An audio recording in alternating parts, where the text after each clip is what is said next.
If you've been following me, you know that this summer I'm talking about 13 fundraising principles to help you become a better fundraiser and help your nonprofit raise more money. So I've been throwing a lot at you this summer, each week with a new principle. And I wanted to do a recap because we're about halfway through. We've done 7 so far, which of course means that there are 6 more to go. I will say that the one coming out, I believe it will be next week, is one of my favorite. It's one of my favorite topics. Spoiler alert, it's going to be about plan giving. And I think it will really be helpful for you. But before we get there, I want to talk about 1 through 7. The first fundraising principle was about that fundraising is about building relationships. Why is this so important? Because your goal should never be that the first time you ask a donor for a gift, they are totally surprised. The first gift you get from a donor hopefully is not their last. All of these things are able to happen because you build relationships. The donor is feeling good about their gift. The donor cares about the organization, and all of that's possible because of that built relationship.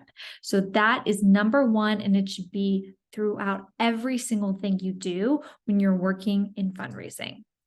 The second principle, which is related to that, is that you're going to need to follow up with your donors.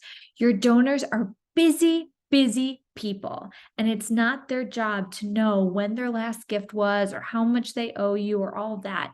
It's the staff's job. The staff are going to need to follow up multiple times to get a donor to respond because they have other things going on in their life.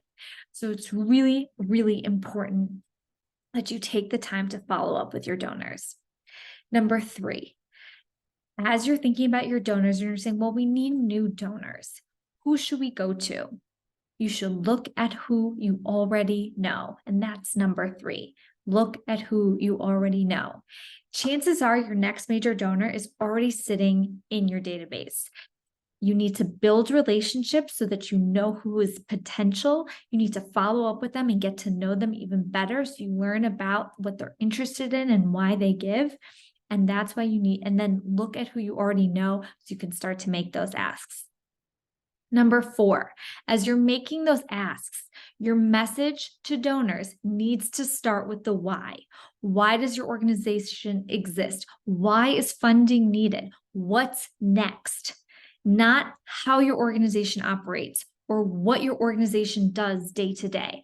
That doesn't compel a donor to give. You want to talk about the why. Why do you need more staff? Why do you need to grow your resources? Why do you need to expand into a new operation? Why?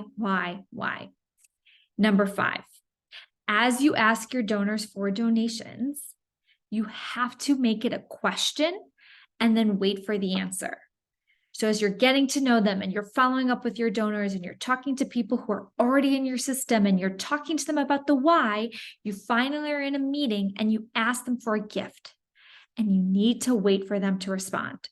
Stop talking after you make that ask. Can't emphasize this enough. Number 6, you've worked with me and I say this all the time, make a plan, work your plan.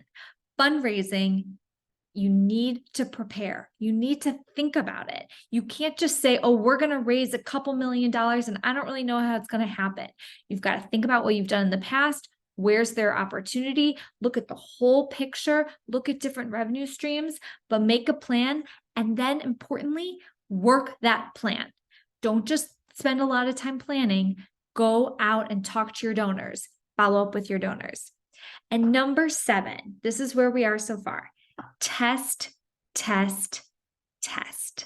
Try new things. Please try new things and track that data and enter it into your CRM so that you can do better for next year as you make that plan and you work that plan. See how all these 7 go together so nicely? I hope this is really helpful for you. Tell me what your favorite fundraising principle is so far, as I'd love to hear, and what you're looking forward to seeing next.